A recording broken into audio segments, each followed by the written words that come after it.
అవునా, రైట్.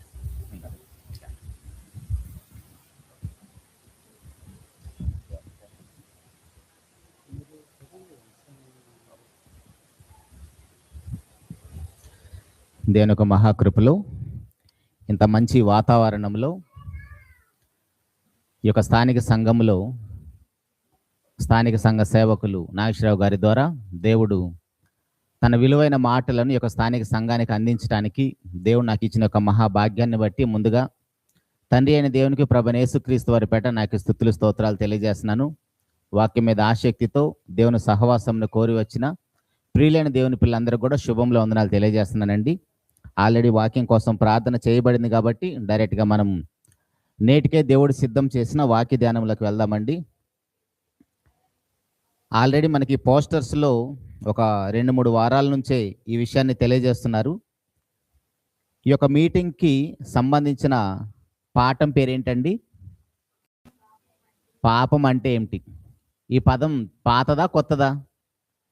క్రైస్తవ సమాజానికి చాలా పాతది కదా. ఆది కాండం ఎంత పాతదో ఈ పదం కూడా అంతే పాతది కదా. అయితే బైబిల్ ఎంత గొప్పదంటే మనం చదివిన ప్రతిసారి, మనం విన్న ప్రతిసారి, మనం ధ్యానించిన ప్రతిసారి కూడా అదే పోర్షన్లో నుంచి, అదే వాక్య భాగంలో నుంచి మరలా ఏదో ఒక కొత్త విషయాన్ని నేర్పుతూనే ఉంటారు. ఇక్కడ చెప్పేవారి యొక్క గొప్పతనం ఏమీ ఉండదు, కానీ దేవుని యొక్క మహాకృపలో తన పిల్లలకి దేవుడు ప్రతిరోజు చదివిన ప్రతిసారి ఒక కొత్త విషయాన్ని తెలియజేస్తూ ఉంటాడు. ఎందుకంటే బైబిల్ అనేది అంత నూతనంగా ఉంటుంది. వాక్యం అనేది అంత నూతనంగా ప్రతి నిత్యం కూడా మనకు అందించబడుతూనే ఉంటుంది. అయితే ఒక చిన్న ప్రశ్న ఏంటంటే, మధ్య మధ్యలో నేను కొంచెం కొన్ని ప్రశ్నలు అడుగుతాను, ఎవరేం ఫీల్ అవ్వద్దు. ప్రశ్నలు అడుగుతున్నానంటే దానికి సమాధానాలు వస్తుంటే వీళ్ళకి వింటున్నారు, అర్థమవుతుందని చెప్పేవాళ్ళకి కొంచెం ఇంట్రెస్ట్గా ఉంటుంది. అలా కాకుండా ఇక్కడ ఏదో ఉపన్యాసం చేస్తున్నట్లుగా చెప్పేవాళ్ళు అలా చెప్పేసుకుంటా పోతుంటే కూర్చున్న వాళ్ళు, ఇంత మంచి వాతావరణం చక్కగా ఏసీలేసి కూర్చోబెట్టాడు అన్న, ఇంత మంచి వాతావరణంలో చాలా శ్రద్ధాశక్తులతో మన వాక్యాన్ని వినాలి. అయితే పాపం అంటే ఏంటండి? మీకు తెలిసిన కొన్ని విషయాలు చెప్పండి. దేనిని పాపం అంటాం మనం? ఆజ్ఞ అతిక్రమం పాపం. వెరీ గుడ్, మంచి సమాధానం వచ్చేసింది ఫస్టే. సర్వసాధారణంగా బైబిల్ కలిగిన దేవుని పిల్లలుగా మనకి పాపం అంటే ఏంటో తెలుసు. కానీ బైబిల్ లేనివారు, బైబిల్ కలిగి జీవించిన వారు పాపం అంటే దేని గురించి మాట్లాడతారు? సమాజంలో మనుషులు చేస్తున్న ప్రతి కార్యక్రమాన్ని పాపం అంటారు. అబద్ధం కానీ, మోసం కానీ, వ్యభిచారం కానీ, నేరం కానీ, ఘోరం కానీ, నరహత్య కానీ, వీటన్నిటిని కూడా పాపం అని అంటారు. వాటినే పాపాలు అంటారు. నిజానికి అవి పాపాలు కాదు. జాగ్రత్తగా విందామండి. ఎందుకు అవి పాపాలు కాదంటున్నానంటే, సహోదరులు చెప్పాడు ముందుగానే, మన శరీరంలో జ్వరం ఉందనుకోండి, జ్వరాన్ని మనం చూస్తామా? కానీ జ్వరానికి సంబంధించిన లక్షణాలను మనము గమనిస్తాం. జ్వరం వచ్చినప్పుడు ఒళ్ళంతా వేడిగా ఉంటుంది, బాడీ పెయిన్స్ ఉంటాయి, హెడేక్ ఉంటుంది, చాలా నీరసంగా ఉంటాం. అవి మనకి ఏదైతే జ్వరం ఉందో లోపల దాని లక్షణాలు కనబడుతున్నాయి. అదేవిధంగా పాపం అనేది మన లోపల ఉన్నది కాబట్టి ఆ పాపం యొక్క లక్షణాలు బయట కనపడుతున్నాయి. అవన్నీ కూడా శరీరానికి సంబంధించిన క్రియలు. ఇంతకీ పాపం అంటే ఏంటంటే మనకు తెలిసిన మాటే. 1 యోహాను పత్రిక 3వ అధ్యాయం 4వ వచనంలో ఆజ్ఞ అతిక్రమమే పాపం. ఆజ్ఞ అతిక్రమమే పాపం అంటే ఇంతకీ ఆజ్ఞ అంటే ఏంటి? ఆజ్ఞ అతిక్రమం పాపం అని చదువుకుంటున్నాం కదా, మనందరికీ తెలుసు ఆ మాట. ఆజ్ఞ అంటే ఏంటి? ఆజ్ఞ అంటే దేవుని మాట. ఆజ్ఞ అతిక్రమమే పాపం అంటే దేవుని మాట వినకపోవటమే పాపం. సర్వసాధారణంగా మనకి క్రైస్తవులైనా క్రైస్తవేతరులైనా మనుషులందరికీ కూడా ఉన్న ఒక మంచి చెడ్డ అలవాటు ఏంటంటే ఎవరి మాట వినం. వినే అలవాటు ఉందా మనకి? అమ్మ నాన్న మాట వినం, భర్త మాట వినం, భార్యను గౌరవించం, తల్లిదండ్రుల మాట వినం, స్కూల్లో టీచర్స్ మాట వినం, మనం ఎక్కడైతే ఉద్యోగం చేస్తున్నామో అక్కడ బాస్ మాట వినం, విన్నట్టుగా నటిస్తాం అందరం. ఇప్పుడు అదే నటన దేవుని దగ్గర కూడా నటిస్తే నడుస్తుందా? దేవుడు మన అంతరంగాన్ని ఎరిగినవాడు. 139వ కీర్తన మనం మొదటి నుంచి చదువుకుంటూ పోతే మనకు ఆలోచన రాకముందే మనం ఏమి ఆలోచన చేసి ఏం మాట్లాడతామో ఎరిగినవాడు మన దేవుడు. ఇప్పుడు ఆ దేవుని దగ్గరకు వచ్చేసి మనం నటించడానికి అవకాశం ఉంటుందా? ఎలాగూ ఉండదు. సో ఉండదు. కాబట్టి ఇప్పుడు ఆ దేవుడి దగ్గర మనము ఆయన ఏది చెబితే అది చేయాలి, ఏది వద్దంటే అది మానుకోవాలి. ఆజ్ఞ అతిక్రమం అంటే అదే. దేవుడు చెప్పింది చేయాలి, దేవుడు వద్దన్నదే మానుకోవాలి. ఇప్పుడు మనుషుల మాట లెక్క చేయని మనము దేవుని మాట కూడా లెక్క చేయకుండా బ్రతుకుతున్నాం. దేవుని మాట కూడా మనం వినం. మనుషుల మాట విన్నా వినకపోయినా, వినొద్దనేది నా ఉద్దేశం కాదు, వారి మాట విన్నా వినకపోయినా దేవుని మాట మాత్రం తూచా తప్పకుండా పాటించాలి. ఎందుకంత ఖచ్చితంగా దేవుని మాట మనం వినాలి, పాటించాలంటే ఆ దేవుని మాటకున్న ప్రభావం ఎంతదో మనకు తెలియాలి. దేవుని మాటకి ఎంత శక్తి ఉన్నదో, దేవుని మాటకి ఎంత ప్రభావం ఉందో మనకు తెలిసినప్పుడు ఆ మాట వినకపోతే అంతే పర్యవసానాన్ని కూడా అనుభవిస్తాం. ఇప్పుడు దేవుని మాటకి ఎంత శక్తి ఉంది? ముందుగా మన మాటకి ఎంత విలువ ఉందో ఒకసారి చూద్దాం. మనం ఏదైనా ఒక హోటల్కి వెళ్ళేసి ఒక బిర్యానీ ఆర్డర్ చేసామనుకోండి, ఒక 5-10 నిమిషాల బిర్యానీ వస్తుంది. అంటే మన మాటకి అంతే విలువ ఉంటుంది, ఎందుకంటే మన దగ్గర అన్ని డబ్బులు ఉన్నాయి. అంటే మన మాటకి ఎంత విలువ ఉంటుందంటే, ఎంత ప్రభావం ఉంటుందంటే అది పరిమితంగా ఉంటుంది.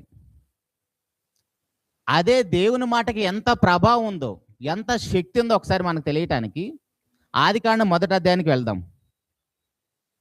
ఆదికాండం 1వ అధ్యాయము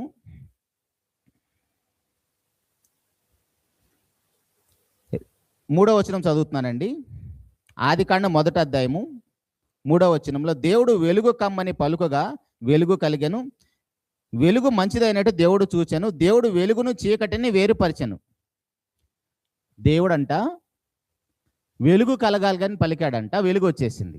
అయితే దేవుడు ఏం చేశాడంటే వెలుగును చీకటిని వేరు చేశాడు. ఎప్పుడన్నా ఆలోచన చేశామా? వెలుగును చీకటిని వేరు చేయగలుగుతామా? పాలల్లో నీళ్లు పోస్తే వేరు చేయగలమా? మన వల్ల కాదు. పాలల్లో నీళ్లు పోస్తే వేరు చేయలేం. కానీ దేవుడు మాత్రము చీకటిని వెలుగుని వేరు చేశాడంట. ఎలా వేరు చేసి ఉండొచ్చు? దానికోసం కూడా ఇశ్రాయేలు జనాంగానికి దావీదు గారు చేసిన వాగ్దానాన్ని బట్టి, నీ సింహాసనం మీద ఒక రాజు ఉంటాడు. ఎప్పటి వరకు ఆ రాజు ఉంటాడంటే, రాత్రి పగలు ఉన్నంత కాలము నీ సింహాసనం మీద ఒక రాజు ఉంటాడు. దావీదు గారికి దేవుడు చేసిన వాగ్దానం. ఇర్మియా గ్రంథం 33వ అధ్యాయము, ఇర్మియా గ్రంథం 33వ అధ్యాయము మీరు 19వ వచనం నుంచి చదువుకుంటూ వస్తే 20వ వచనంలో మాట్లాడుతున్నాడు. యెహోవా ఆజ్ఞ ఇచ్చినది ఏమనగా, దివారాత్రములు వాటి సమయంలో ఉండకపోవునట్లు నేను పగటితో చేసిన నిబంధనను, రాత్రితో చేసిన నిబంధనను. దేవుడంట పగటితో ఒక నిబంధన చేశాడంట, రాత్రితో ఒక నిబంధన చేశాడంట. నిబంధన అంటే ఏంటి? ఒక అగ్రిమెంట్. అంటే ఈ పగలు రాత్రి అనేవి ఎప్పటి వరకు ఉంటాయి? ప్రభువైన యేసుక్రీస్తు వారి సెకండ్ కమింగ్ వచ్చేంత వరకు ఉంటాయి. కానీ ఈ పగటిని చీకటిని కూడా దేవుడు వేరు చేశాడంట. అది దేవుని మాటకున్న శక్తి, అది దేవుని మాటకున్న ప్రభావం. ఈ పగలు రాత్రి ఎప్పటి వరకు వస్తాయి అనేది దావీదు గారికి వాగ్దానం చేశాడంటే, ఈ పగలు రాత్రి ఉన్నంత కాలం నీ సింహాసనం మీద ఒక రాజు శాశ్వతంగా ఉంటాడని దేవుడు వాగ్దానం చేశాడు.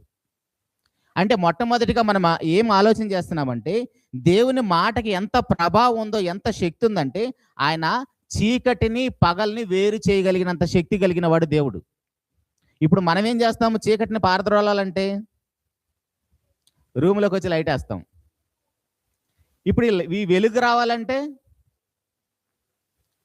ఈ స్విచ్ బోర్డు నుంచి కనెక్షన్లు తీసుకుంటూ పోతే, నేను ఎలక్ట్రికల్ వర్క్ కూడా చేపిస్తాను కాబట్టి ఎలక్ట్రికల్ గురించి మాట్లాడుతున్నాను. ఆ స్విచ్ దగ్గర నుంచి స్విచ్ బోర్డు దగ్గరికి, బయట ట్రాన్స్ఫారం దగ్గర సబ్స్టేషన్ నుంచి కరెంట్ తయారయ్యే నీటి దగ్గరకు వెళితే అక్కడ నుంచి మనకు కరెంట్ వచ్చింది కాబట్టి వెలుగు వచ్చింది. కానీ దేవుడికి ఇది ఏం అవసరం లేదు. దేవుడు మాట మాత్రం సెలవిస్తే ఆయన చీకటిని వెలుగుని వేరు చేశాడు. తర్వాత అదే దేవుడు కింద 6వ వచనంలో ఏమంటున్నాడో చూడండి. ఆదికాండం 1వ అధ్యాయం 6వ వచనంలో, మరియు దేవుడు జలముల మధ్య ఒక విశాలము కలిగి ఆ జలములను ఈ జలములను వేరుపరచును గాకని పలికెను. దేవుడు ఆ విశాలం చేసి విశాలం క్రింది జలములను విశాలం మీది జలములను వేరుపరచగా ఆ ప్రకారమైన దేవుడు ఆ విశాలం ఆకాశం పేరు పెట్టిన అస్తమైన ఉదయం కలగా 2వ దినం అయినది. ఇక్కడ ఏం చేశాడంటే దేవుడు ఒక విశాలం ఏర్పడాలని చెప్పాడు, ఒక స్పేస్. ఇప్పుడు మనం బయటికి వెళ్ళేసి ఒకసారి ఆకాశం వైపు చూస్తే ఒక పెద్ద విశాలం కనపడుతుంది కదా. దేవుడు మాట మాత్రం సెలవిస్తాడు, ఏమని? ఒక స్పేస్ రావాలని. చదువుకున్న వాళ్ళు చాలామంది ఉన్నారు కదా. ఆ స్పేసు ఈ చివరి నుంచి ఆ చివరికి ఎంత ఉందంటే, ఈ చివరి నుంచి ఆ చివరికి మన మేధస్సుకు అందదు, మన మట్టి బుర్రకు అందదు. 93 బిలియన్ల లైట్ ఇయర్స్ అంట. చదువుకున్న వాళ్ళు ఆలోచించేయండి. 93 బిలియన్ లైట్ ఇయర్స్ అంట స్పేస్ యొక్క కొలత ఇప్పటి వరకు కనిపెట్టింది సుమారుగా. శాస్త్రవేత్తలు మనకంటే బాగా చదువుకున్నవారు కదా, వారు అన్నీ కనిపెడుతున్నారు కాబట్టి మనం ఆడుకుంటున్నాం. ఈ యొక్క స్పేస్ ఎంత ఉందంటే 93 బిలియన్ లైట్ ఇయర్స్ అంట. మనకు అర్థం అవటానికి లైట్ ఇయర్ అంటే కాంతి సంవత్సరం.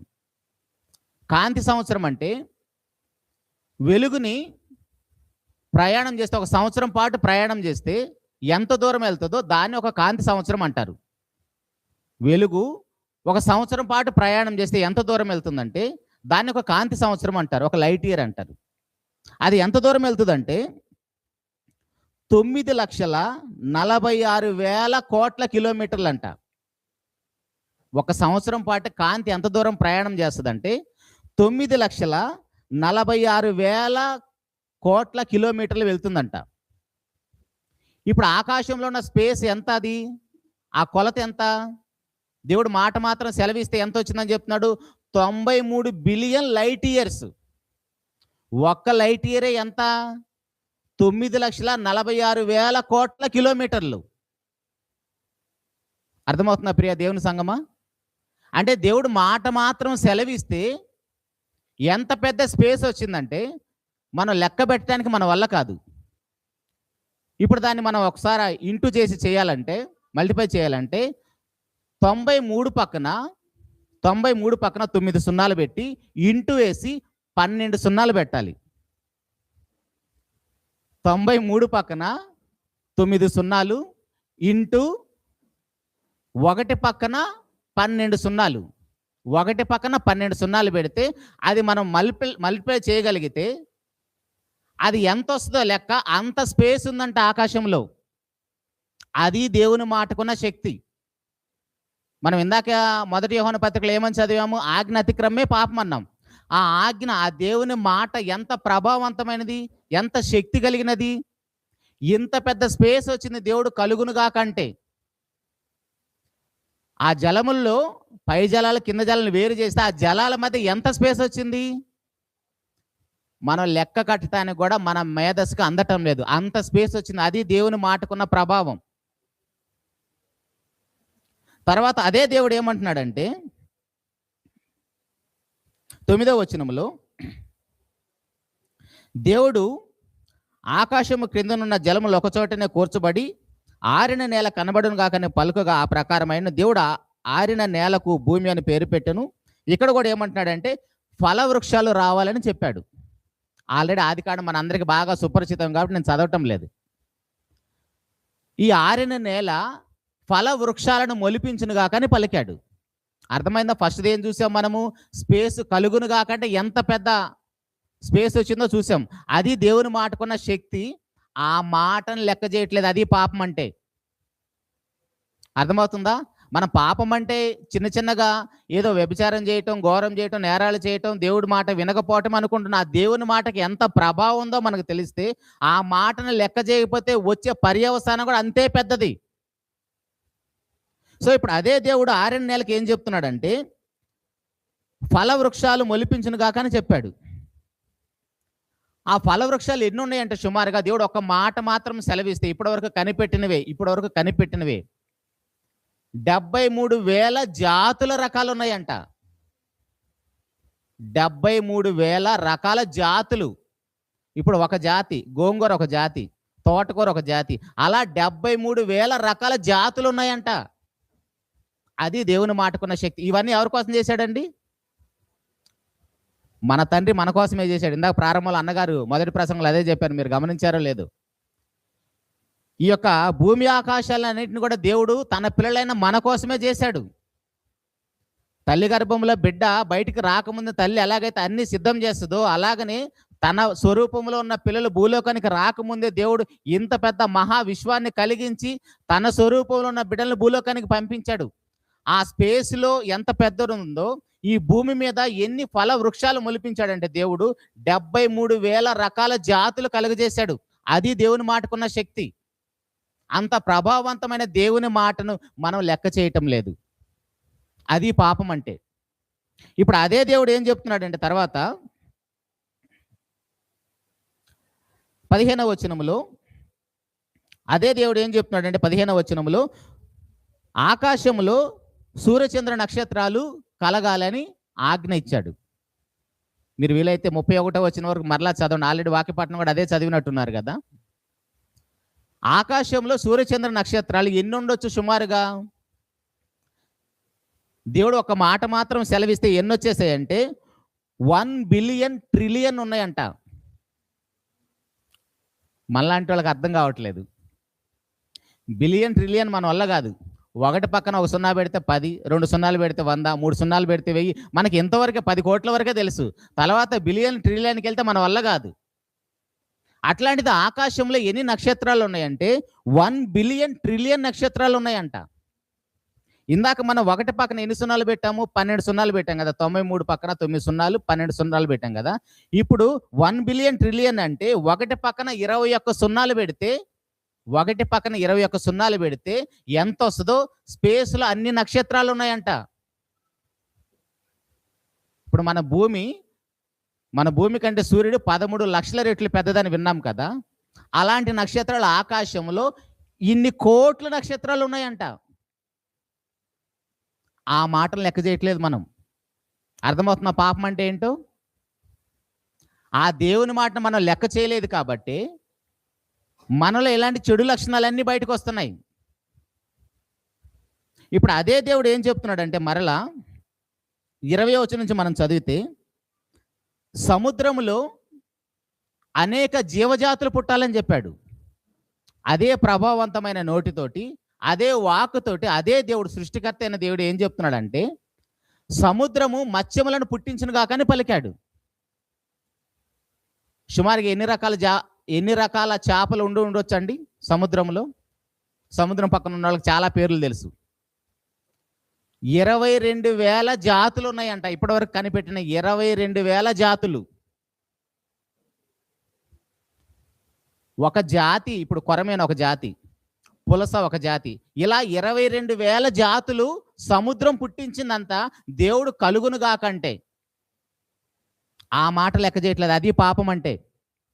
అంత ప్రభావవంతమైన దేవుని మాటను మనం లెక్క చేయట్లేదు. అది పాపం అంటే. ఇప్పుడు అదే సముద్రానికి దేవుడు ఆజ్ఞ ఇచ్చాడు ఆకాశంలో పక్షులు ఎగరాలని. ఎన్ని పక్షులు వచ్చాయి తెలుసా? 10,000 రకాల పక్షులు వచ్చేసాయంట. 10,000 రకాలు. పిసుక ఒక జాతి, గోరింక ఒక జాతి, కోకిల ఒక జాతి, కాకి ఒక జాతి, ఇలా ఒక జాతులు ఉన్నాయి కదా. అలా 10,000 రకాల జాతులు ఆకాశం దగ్గర పక్షులు వచ్చాయంట. అర్థమవుతున్న ప్రియ దేవుని సంగమా, దేవుని మాటకి ఎంత ప్రభావం ఉందో?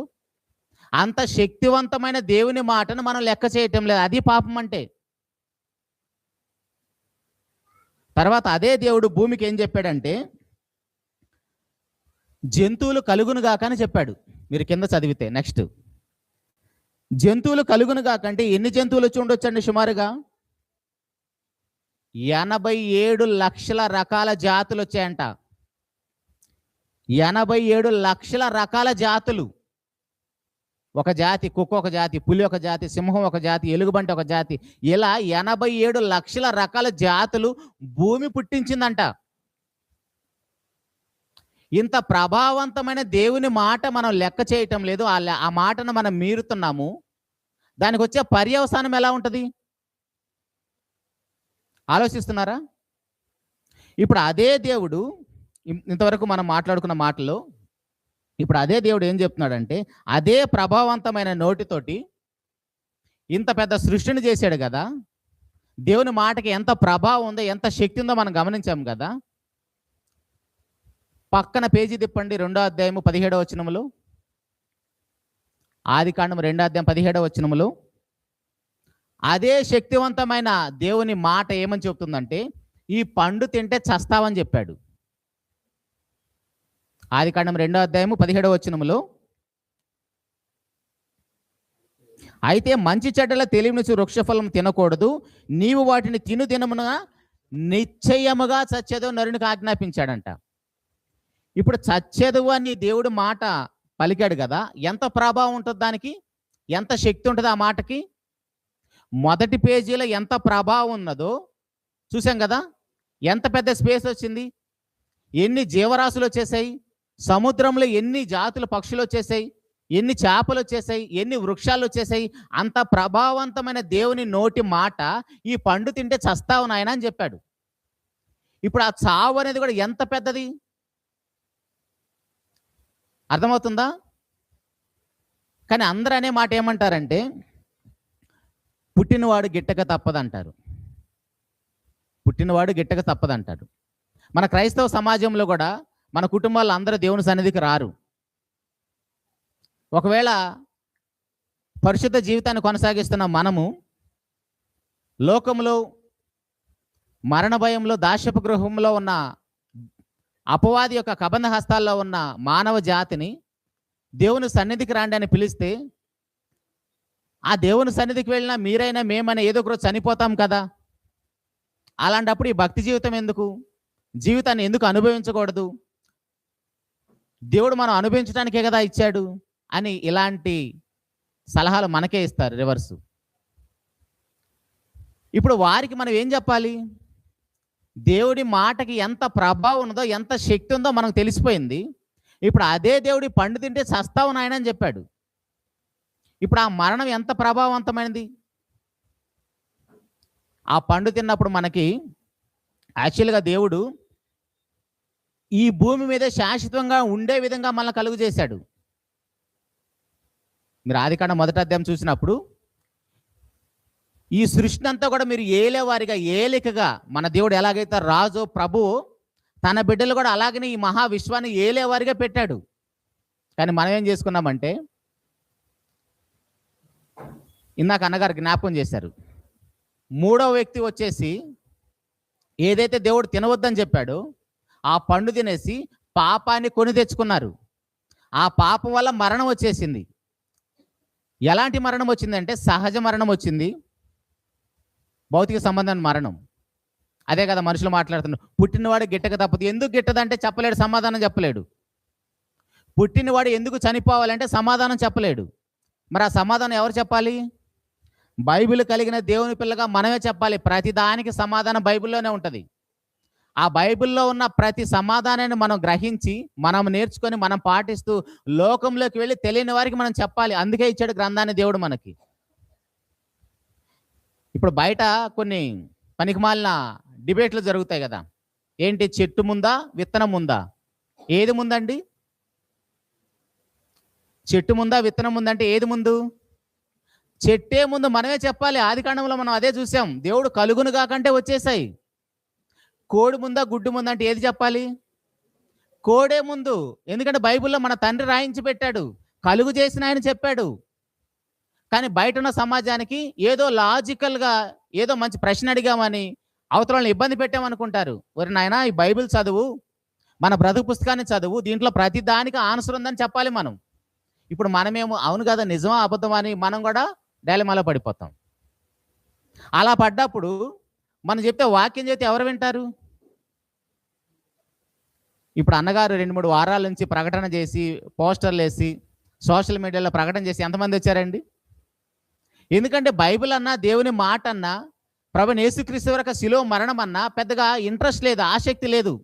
ఆ ప్రభావం ఎంతదో మనకు తెలియటం లేదు.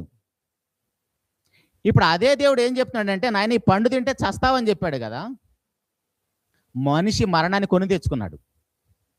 ఈ మరణాన్ని కొని తెచ్చుకున్న మనిషిని మరలా దేవునితో సమాధానపరచడానికి సృష్టికర్త అయిన దేవుడే నరావతారిగా భూలోకానికి రావాల్సి వచ్చింది. అదే ఇన్కార్నేషన్ అంటే. సృష్టికర్త అయిన దేవుడే నరావతారిగా భూలోకానికి వచ్చాడు. ప్రభువైన యేసుక్రీస్తు వారు ఎవరంటే సృష్టికర్త అయిన దేవుడు ఆయన. యోహాను సువార్త 1వ అధ్యాయంలో మనం చూస్తే కలిగి ఉన్నది ఏది ఆయన లేకుండా కలుగలేదు. కొలసి పత్రిక 1వ అధ్యాయం 15-16 వచనాలు చూస్తే సమస్తమును ఆయన మూలంగానే కలిగెను. అలాంటి గొప్ప దేవుడు, సృష్టిని కలిగించిన దేవుడు, ఎంత ప్రభావం ఉంది ఆయన మాటకి మనం చూసాం 1వ అధ్యాయంలో. అంత ప్రభావవంతమైన దేవుడు, ఆ మాటకు అంత శక్తి ఉన్న దేవుడు మనల్ని ఎంతగా ప్రేమించాడంటే, మనం ఆయనతో శాశ్వతంగా ఉండాలని కోరుకున్న నరజాతి మనుషులు భూలోకానికి వచ్చిన తర్వాత దేవుని మాటను లెక్క చేయకుండా పాపంలో పడిపోయినప్పుడు మరలా మనల్ని తీసుకొని వెళ్ళటానికి ఆయనే భూలోకానికి రావాల్సి వచ్చింది. ఇప్పుడు 3వ అధ్యాయంలో 6వ వచనంలో, ఆదికాండం 3వ అధ్యాయం 6వ వచనంలో, స్త్రీ ఆ వృక్షం ఆహరణకు మంచిదియు కన్నులకు అందమైనది వివేకమిచ్చే రమ్యమైనది ఉండుట చూచినప్పుడు ఆమె దాని ఫలములు తిని ఆమెతో పాటు తన భర్త కూడా తీసుకెళ్ళి ఇచ్చిందంట. ఏంటి అప్పుడే ఆ పండు అంత అందంగా ఎందుకు కనపడుతుంది? రోజు అందంగా లేదా? అంత రమ్యంగా రోజు కనపడలేదా? ఆహారానికి అంత మంచిదని అప్పుడే అనిపించిందా? రోజు చూస్తున్నారు కదా. మరి వాడెవడో వచ్చి చెప్పినప్పుడు ఎందుకు ఆ చెట్టు, ఆ పండు అంత ఆకర్షణీయంగా కనపడింది? ఇక్కడ మీకు ఒక మంచి ప్రశ్న.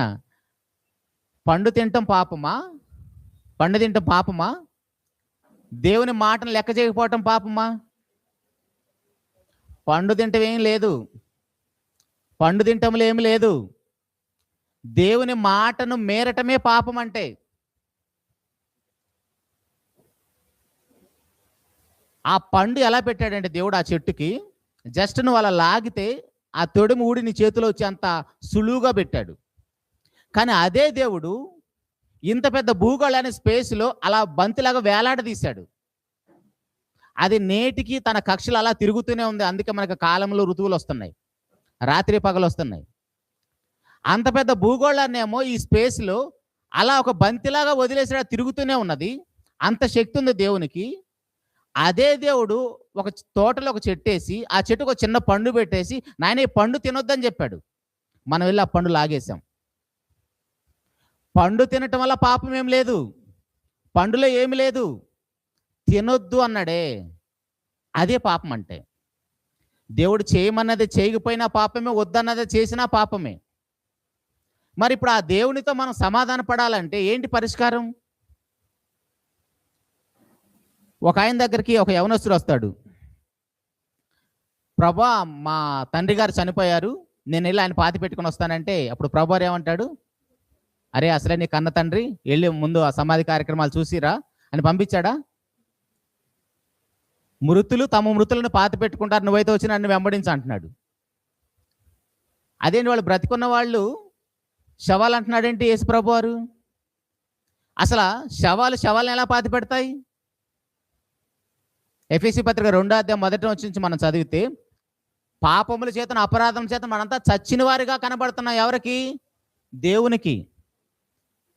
ప్రకటన గ్రంథం 3వ అధ్యాయంలో జీవించుచున్నాను పేరు మాత్రం ఉన్నది కానీ నువ్వు మృతుడవే.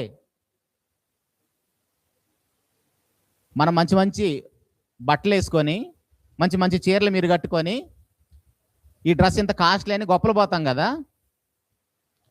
ఎప్పుడైతే ఆ పండు తిన్నావో సిగ్గొచ్చింది. అంతకుముందు అవ్వాదాములు దిగంబరులుగానే ఉన్నారు కదా, వారు భార్య భర్తలే కదా. భార్య భర్తలు ఒకరిని చూసి ఒకరు సిగ్గుపడతారా? లేదు కదా. మరి సృష్టికర్త అయిన దేవుడు వచ్చినప్పుడు అంతకుముందు అవ్వాదాములు సిగ్గుపడ్డారా? భయపడ్డారా? వాళ్ళలో ఏం మార్పు లేదు. కానీ ఎప్పుడైతే ఈ పండు తిన్నారో పాపం వచ్చిందో వాళ్ళ హృదయంలోకి, ఆటోమేటిక్గా భయం వచ్చేసింది. అవాదములు ఇద్దరు చెరో చెట్టు చాటుకి వెళ్ళిపోయారు. ఒకరినొకరు వాళ్ళు చూసుకుంటే వాళ్ళకే సిగ్గేస్తుంది. అదేంటి భార్య భర్తలే కదా, వాళ్ళకెందుకు సిగ్గు వచ్చింది? అంటే పాపం వల్ల భయం వస్తుంది. మరణ భయం అంటే అదే. ఇప్పుడు దేవుడు ఏదైనా తోటలోకి వచ్చేసి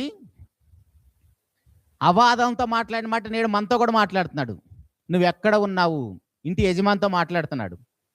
కుటుంబ యజమాని ఎవరు? భర్త, తండ్రి. నీ కుటుంబానికి బాధ్యత నీదే. భర్తతో మాట్లాడుతున్నాడు, యజమానితో, ఆదాము గారితో మాట్లాడుతున్నాడు. నువ్వు ఎక్కడ ఉన్నావు?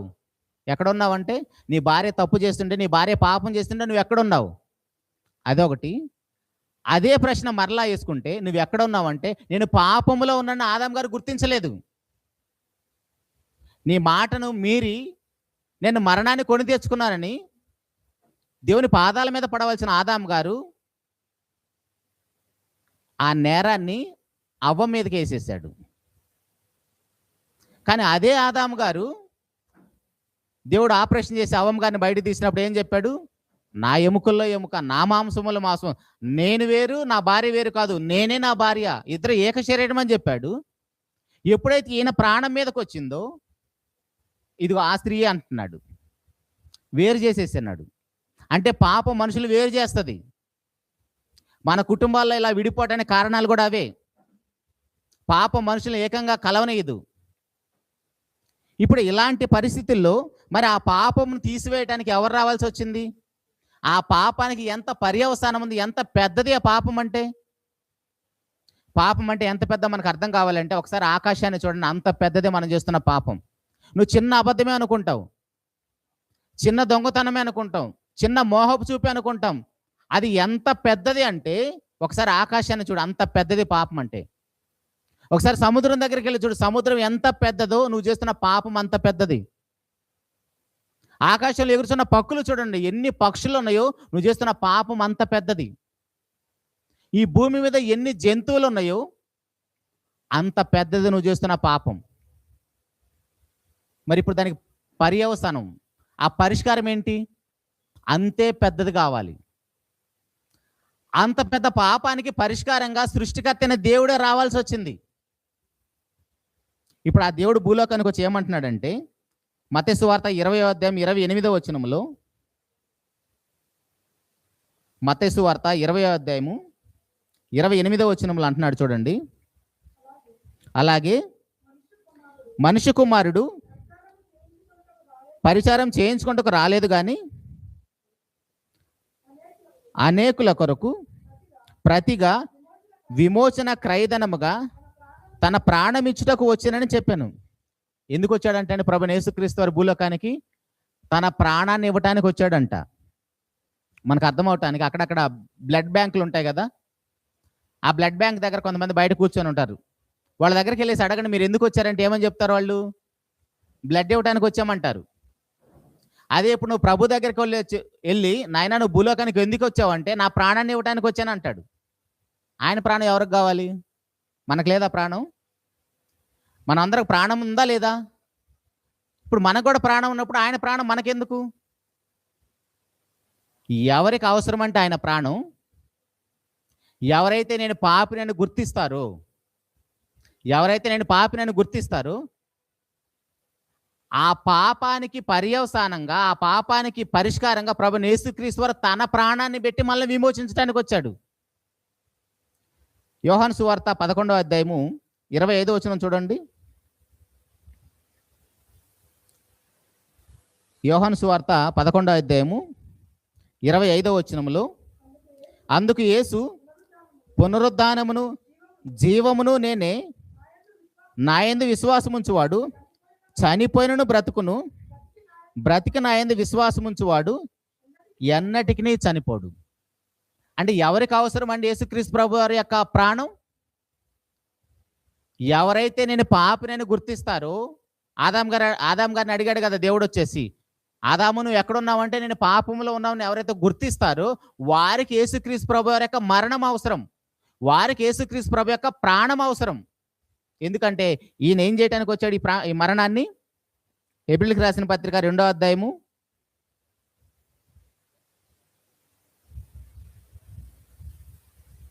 2 14వ వచనం నుండి, హెబ్రీయులకు రాసిన పత్రిక 2వ అధ్యాయం 14వ వచనములు, కాబట్టి ఆ పిల్లలు రక్తమాంసములు గలవారైనందున ఆ ప్రకారమే మరణము యొక్క బలము గలవానిని, అనగా అపవాదిని మరణము ద్వారా నశింపజేయుటకు జీవితకాలం అంతయు మరణ భయం చేత దాసనకు లోబడిన వారిని విడిపించుటకును ఆయన కూడా రక్తమాంసాల్లో పాలివాడాయన. ఎవరైనా? ఆది కాండంలో మనం చూసామే, సృష్టికర్త అయిన దేవుడు.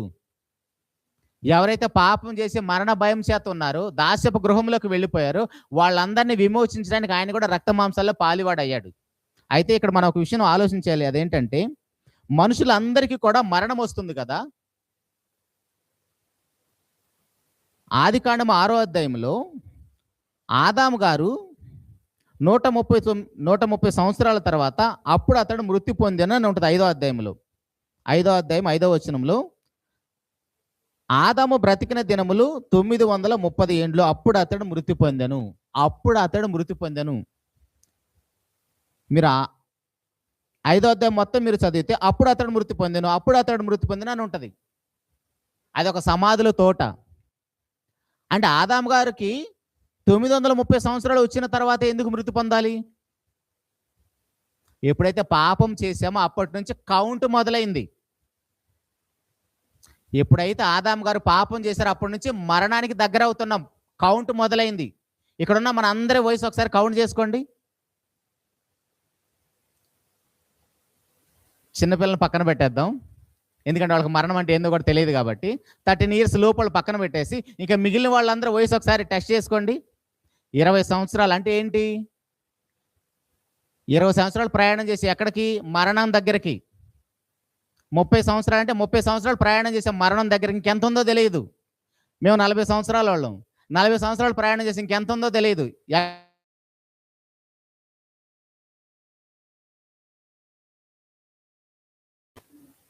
స్నేక్స్ అను లైడర్స్ ఉంటాయి కదా, ఆ ఆట ఆడే ఉంటారు. వైకుంఠ సంథింగ్ ఏదో ఉంది ఆట పేరు. ఒక పక్క వైకుంఠపాళి, రైట్, వైకుంఠపాళి. ఒక పక్క ఏమో పాములు ఉంటాయి, నిచ్చెనలు ఉంటాయి కదా. ఆట 1 నుంచి 100 వరకు నెంబర్లు ఉంటాయి. అలా మనం ఆ కాయిన్ వేసినప్పుడు నెంబర్ పడితే అలా పెడతాం. అక్కడ నిచ్చెన వచ్చింది అనుకున్న పైకి ఎక్కుతాం, మరలా అక్కడ పాము ఎంగితే కిందకు వస్తాం కదా. ఆ నిచ్చెనలన్నీ ఏంటో తెలుసా? మనల్ని మరణానికి దగ్గర చేయటానికి మనకు వస్తున్న రోగాలు ఉన్నాయి కదా. ఇప్పుడు మనం రోగాన్ని చూసి భయపడతాం, యాక్సిడెంట్లు చూసి భయపడతాం, చిన్న జ్వరం వచ్చినా అల్లాడిపోతాం. ఈ రోగాలన్నీ ఏంటియో తెలుసా? మనల్ని మరణానికి దగ్గర చేస్తున్నాయి. రోగాలన్నీ కూడా మరణానికి దగ్గర చేస్తున్నాయి. ఎప్పుడు వచ్చింది మరణం? పాపం చేసినప్పుడు వచ్చింది. అప్పుడే మన కౌంట్ మొదలైంది. మనం చాలా విర్రవీగుతాం, నా కూతురు నా అంత అయింది, నా కొడుకు నా అంత అయ్యాడని. నీ అంత అవలా, మరణానికి దగ్గర అవుతున్నారు. జీర్ణించుకోగలమా? అదే వాస్తవం. నా కూతురు నా అంత అయింది, నా కొడుకు నా అంత అయింది, చాలా ఆనందపడతాం కదా. నీ అంత అవలా, మరణానికి దగ్గర అవుతున్నారు వాళ్ళు. ఇప్పుడు వాళ్ళు మనం అందరం మరణానికి దగ్గర అవుతున్నామంటే మధ్యలో ఏం చేయాలి మనము? ఈ మరణాన్ని తీసివేసాను ఒక ఆయన వచ్చాడు. మనం ఆయన దగ్గరికి వెళ్ళేసి నేను పాపినని గుర్తించి, లూకాసు వార్త 18వ అధ్యాయంలో ఇద్దరు దేవాలయానికి వెళ్తారు కదా, సుంకరి పరిసేయుడు.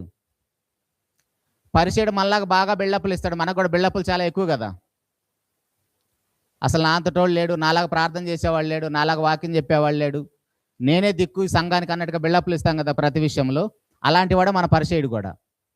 వారానికి 2 సార్లు ఉపవాసం ఉంటాడంట, దశంభాగాలు ఇస్తాడంట, చక్కగా ప్రార్థన చేస్తాడంట, అన్నీ చేస్తాడంట. అతిశయం, నా అంత నీతిమంతుడు లేడని. కానీ సుంకరికి ఏమీ తెలియదు. ఏం తెలుసు సుంకరికి? నేను పాపినని తెలుసు. అది ఒక్కటి తెలియాలి మనకు, అంతే. మన భూలోకంలో ఉన్నంతకాలం నువ్వు ఏ స్టేటస్ అయినా కావచ్చు, నీకు ఎంత పెద్ద డిజిగ్నేషన్ అయినా ఉండొచ్చు, ఎంత పెద్ద వ్యాపారవేత్త అయినా అయి ఉండొచ్చు, జస్ట్ నువ్వు పాపివని గుర్తు ఎరగినంత కాలం, నీకు రోగం ఉన్నంత. ఇప్పుడు మనకు రోగం ఉందని గుర్తించామనుకోండి, దానికి సంబంధించిన స్పెషలైజేషన్ డాక్టర్ ఎవరున్నా ఆ డాక్టర్ దగ్గరికి వెళ్తాం. ఇప్పుడు మనకు రోగం ఉందన్న సంగతే గుర్తించలేదనుకోండి, సడన్గా వెళ్ళిపోతాం. హార్ట్ అటాక్ ద్వారా సడన్గా బ్రెయిన్ స్ట్రోక్ వస్తుంది, సడన్గా పెరాలసిస్ వస్తుంది. అదే గుర్తెరిగామనుకోండి, రోగం ఉందని తెలిసిందనుకోండి, డాక్టర్ దగ్గరికి వెళ్తాం. ఇప్పుడు నువ్వు పాపివని గుర్తు ఎరగలేదనుకో, ఎప్పుడు చనిపోయినా నరకానికి వెళ్ళిపోతావు. సో ఇప్పుడు ఈ మధ్యలో, ఇప్పుడు మనకున్న వయసును బట్టి ఈ మధ్యలో మనం ఏం గుర్తించాలి? నేను పాపినని గుర్తెరిగిస్తే నా పాపానికి పరిష్కారంగా ప్రభువైన యేసుక్రీస్తు వారి యొక్క సిలువ రెడీగా ఉంది. ఆయన సిలువ రెడీగా ఉంది. ఇప్పుడు మొన్నటి వరకు చలివేంద్రాలు ఉన్నాయి రోడ్ల మీద. ఒక ఆయన అక్కడ ఆ కుండలో నీళ్లు నింపుతా ఉంటాడు. ఎవడొచ్చైనా తాగి వెళ్ళిపోవచ్చు.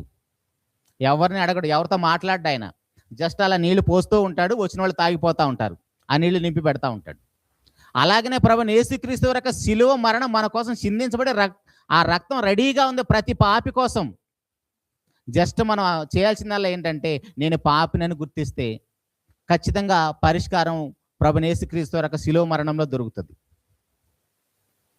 ఆయన భూలోకానికి వచ్చిందే పాపులను రక్షించుటకు.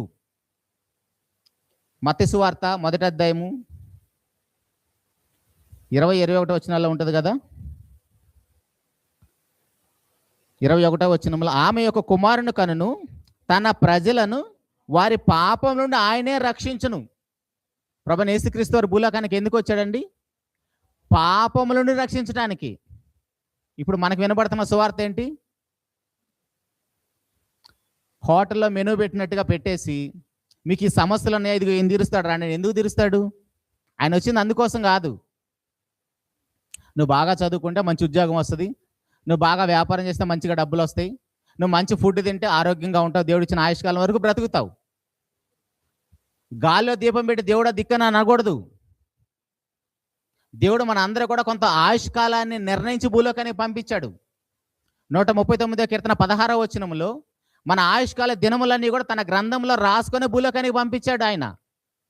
ఈ జీవిత కాలంలో, ఈ మధ్యలో, మన పుట్టుకి చావుకు మధ్యలో మనం చేయాల్సింది ఏంటంటే, దేవుడు ఎవరో ఎరగాలి, మనం ఎవరో ఎరిగితే చాలు, పరిష్కారం మనకి ఈజీగా దొరికిపోతుంది.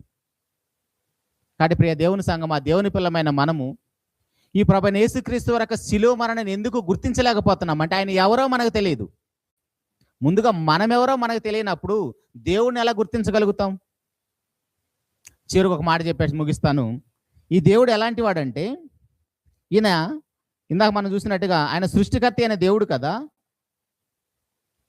ఫిలిప్పీలకు రాసిన పత్రిక 2వ అధ్యాయము 6వ వచనం మనం చూస్తే, ఫిలిప్పీలకు రాసిన పత్రిక 2వ అధ్యాయం 6వ వచనంలో, ఆయన దేవుని స్వరూపం కలిగిన వాడై ఉండి దేవునితో సమానంగా ఉండుట విడిచిపెట్టకూడని భాగ్యం ఎంచుకోలేదు, కానీ మనుషుల పోలికగా పుట్టి దాసుని స్వరూపం ధరించుకొని తను తానే రిక్తునిగా చేసుకొనెను. మరియు ఆయన ఆకారమందు మనుషుడిగా కనబడి మరణము పొందినంతగా, అనగా శిలువ మరణం పొందినంతగా విధేయత చూపిన వాడే తను తగ్గించుకొనెను. ఏ స్థాయి నుంచి ఏ స్థాయికి దిగొచ్చాడండి ప్రభువైన యేసుక్రీస్తు వారు? చదువుకున్న వారికి వి తెలుసు కదా, వి తెలుసు కదా. వి ఎలా ఉంటుంది? ఇలా వచ్చి ఇలా ఉంటుంది కదా. ఇప్పుడు సృష్టికర్త అయిన దేవుడు భూలోకానికి ఇలా దిగి వచ్చేసాడు. లూకా సువార్త 2వ అధ్యాయంలో మీరు చూస్తే ఆయన పశువుల పాకలో పండుకోబెట్టబడ్డాడు. మనల్ని కన్నప్పుడు మన తల్లిదండ్రులు పశువుల పాకలో పండుకోబెట్టారా? పశువుల పాక అంటే ఇంత అందంగా ఉంటుందా? లేదు క్రిస్మస్ అప్పుడు మనం అలంకరిస్తాం కదా పశువుల పాక, అంత అందంగా ఉంటుందా? దుర్గంధం వస్తుంది, పేడ వాసన, ఆ యూరిన్ వాసన. రోజు పని చేస్తున్న మన తల్లిదండ్రులకే ఆ వాసన అలవాటే ఉంటుంది కాబట్టి వాళ్ళకి కొంచెం బాగుంటుంది. అదే పిల్లలు వెళ్తే ఒక 2 నిమిషాలు కూడా అక్కడ ఉండలేరు. కానీ మన ప్రభు అక్కడ పండుకోబెట్టబడ్డాడు. మన పాపం అంతా దుర్గంధం. అలాంటి దుర్గంధాన్ని ఆయన మనకి ఏం చేశాడంటే పరిమళ వాసనగా చేశాడు. ఎఫెసీ పత్రిక 5వ అధ్యాయం 2వ వచనంలో ఆయన మన కోసం బలిగా, అర్పణగా తండ్రి అయిన దేవునికి సమర్పించుకున్నాడు. అంటే సృష్టికర్త అయిన దేవుడు అలా దిగేసి వచ్చాడు కిందకి, 0 అయిపోయాడు, మరలా అలా పరలోకానికి వెళ్ళిపోయాడు. ఇప్పుడు అంత గొప్ప దేవుడైన యేసుక్రీస్తు ప్రభు వారిని ఇప్పటికీ నేటికి కూడా ఆయన పలానా వాళ్ళ దేవుడు అలా అంటున్నారంటే వాళ్ళకి రోగం తెలియలేదు. పాపం, వాళ్ళ రోగం ఎంత ముదిరిపోయిందో తెలియటం లేదు. మనకు తెలిసిందా? మనకు తెలిస్తే ఖాళీగా ఉండవు. ఇందాక సహోదరులు సునీల్ గారు ఎందుకు ఎక్కడెక్కడో తిరిగి సువార్త ప్రకటన చేస్తున్నారు? ఆ రోగం ఎంత ప్రమాదకరమైందో తెలుసు. ఇందాక మనం మాట్లాడుకున్నట్టుగా ఆదికాండం 1వ అధ్యాయంలో దేవుని మాటకు అంత ప్రభావం ఉన్నప్పుడు, అంత శక్తి ఉన్నప్పుడు నువ్వు చస్తావు అని చెప్పాడు కదా. ఇప్పుడు ఆ చావు కూడా ఎంత భయంకరంగా ఉంటది. ఎందుకు దేవుడు యుగయుగాలు శిక్షించాలి నరకంలో? అగ్ని ఆరదు, పురుగు చావదు. ఎందుకు? అది లైఫ్ లాంగ్ ఉంటుందా? అంటే దేవుని మాటకు అంత ప్రభావం ఉంది. దేవుడు ఒక్కసారి కలుగునుగాక అంటే ఇంత పెద్ద సృష్టి వచ్చినప్పుడు నువ్వు చస్తావని చెప్పే మాట కూడా అంతే ప్రభావవంతమైంది. మరి ఇప్పుడు అక్కడ నుంచి తప్పించబడాలంటే మన వల్ల కాదు. మన వల్ల కాదు కాబట్టి దేవుడే మన విషయంలో కలుగు చేసుకొని ఆయనే భూలోకానికి వచ్చి మన ప్రతి పాపాన్ని తన భుజాల మీద వేసుకొని ఆ పాపానికై శిక్ష ఆయన అనుభవించి విమోచన క్రయదానాన్ని ఆయన చెల్లించి మనల్ని కూడా విమోచించాడు. ఇప్పుడు కోర్టులో ఇక్కడ జడ్జి ఉంటాడు, అక్కడ 2 బోన్లు ఉంటాయి. ఇప్పుడు ఆ బోన్లో నిలబెట్టబడ్డా మనం అందరం కూడా మనం చేసిన పాపానికి ఆ శిక్ష అనుభవించడానికి ఈ సృష్టికర్త అయిన దేవుడు అరే నువ్వు పక్క జరుగురా అని చెప్పేసి ప్రభువారిని నిలబెట్టాడు. అక్కడ నీ వల్ల కాదు, ఆ శిక్ష నీ మీద ఇస్తే నువ్వు తట్టుకోలేవు, నువ్వు చనిపోయి నరకానికి వెళ్ళిపోతావు, కాబట్టి నువ్వు పక్కకు వచ్చేసేని ప్రభుని యేసుక్రీస్తు తన ప్రియకుమార్ని ఆ భూమిలో నిలబెట్టేసి మనుషులందరూ చేసిన పాపాన్ని ఆయన భుజాల మీద వేసి ఆయనకు మరణ శిక్ష విధించి మనల్ని అందరూ కూడా విమోచించాడు. ఆదికాండం 3:15 మనం చూస్తే అక్కడే ప్రభుని యేసుక్రీస్తు వారి యొక్క పరిష్కారాన్ని చూపించాడు. 3:6 పాపం వచ్చింది, 3:15 పరిష్కారాన్ని కూడా ఎమ్మటే చూపించాడు దేవుడు, ప్రభుని యేసుక్రీస్తు వారి యొక్క రాక. కానీ ఇవేవి మనం పట్టించుకోవట్లేదు. యేసుప్రభు అంటే ఏదో పలానా వాళ్ళ దేవుడని, చిన్న దేవుడని, ఆయన నిన్న మొన్నటి వాడని చాలా చులకన భావంతో ఆలోచన చేస్తుంది బయట సమాజం అంతా. ఇప్పుడు తెలిసిన మనం ఎలా బ్రతకాలి? అంత గొప్పగా మనం బ్రతుకుతున్నామా?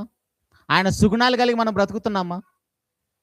దేవుడు తన స్వరూపంలో తన పోలికలా మనం చేశాడంటే ఏంటి? ఇలాంటి ఆకారంతో కాదు. దేవుడు ఎంత మంచి లక్షణాలు కలిగి ఉన్నాడో ఆ లక్షణాలతో మనం చేశాడు. ఆ స్వరూపాన్ని, ఆ స్వభావాన్ని మనం కోల్పోయాం పాపం వలన. అందుకే భయం వచ్చేసింది మనకి. ఆదాము ఎక్కడ ఉన్నామని దేవుడు పిలిచిన ప్రతిసారి పరుగు పరుగున వెళ్ళేవాళ్ళు ఆదాము అవ్వలిద్దరు. కానీ ఇప్పుడేమో చెట్టు చాటును దాక్కున్నారు. అంతకుముందు అంత వివేకం కలిగిన ఆదాము గారు అంజూరపు ఆకులను కట్టుకున్నాడు అంటండి. ముగిచ్చేస్తాను. వాళ్ళ పాపానికి అంజూరపు ఆకులు అంటే ఎలా ఉంటాయి అంటే మీరు గూగుల్ చేసి చూడండి. దురదగొండాకు ఎలా ఉంటుందో అలా ఉంటుందంట. దురదగొండాకు మన చేతికి తగిలిందనుకుని ఎలా ఉంటుంది?